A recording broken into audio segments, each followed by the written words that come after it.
And also new at 6, a local nonprofit working to revitalize a park in Birmingham hits a major setback. A piece of heavy equipment worth tens of thousands of dollars stolen right from the job site. The I-Team's Valerie Bell looks at what happened and why these vehicles are being targeted. This is an old tennis court that hadn't been used in about 20 years. I spoke with some of the neighbors and they said they hardly even see anyone use this half of the park. Athletic Alabama, a local nonprofit focused on restoring parks, is now taking on its first major project here in Fountain Heights. And when we formed this nonprofit, we decided to come out here and build a big multi-use court so that we can play bike polo, roller hockey, futsal, ball hockey, and even try to partner with the Lakeshore Foundation to do some visually impaired sports where they need walls to play like hockey or soccer.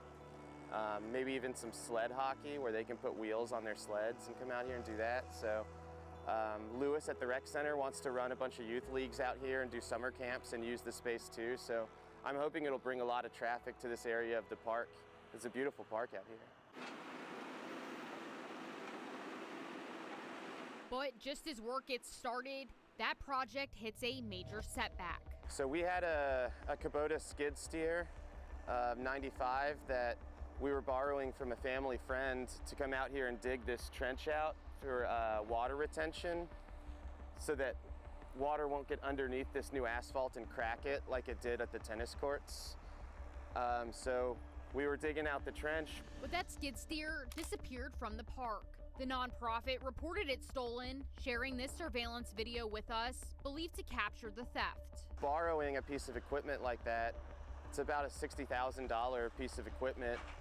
And now that it's taken, if we can't recover that, then we're at a financial loss of that money. So I don't know, I guess we'll just have to try to recover it. These thefts not uncommon across Alabama.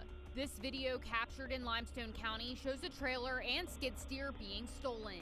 And in Sylacauga, police are investigating a similar case. It happened back in February, the first week of February, but it wasn't reported to us until this month. What happened? A lady came down from apparently Illinois, rented a skid steer and a trailer from a local Home Depot.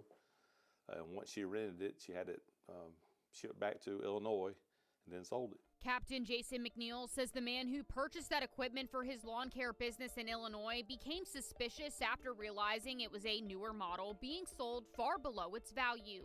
He contacted the manufacturer to verify it. I think the one that was stolen was in the upper 30,000s and the trailer was around 6 or 7. McNeil says the buyer ultimately returned the equipment, taking a loss. His advice for anyone in the market? If it sounds too good to be true, it usually is. So if someone offers you something of that value for very small monetary gain, then you might need to check it a little bit more. Maybe contact your local police department and just report it there before you buy it. Data from the National Insurance Crime Bureau shows thieves are stealing roughly 10 to 12,000 pieces of construction equipment every year across the U.S., costing the industry anywhere from $300 million to more than $1 billion annually.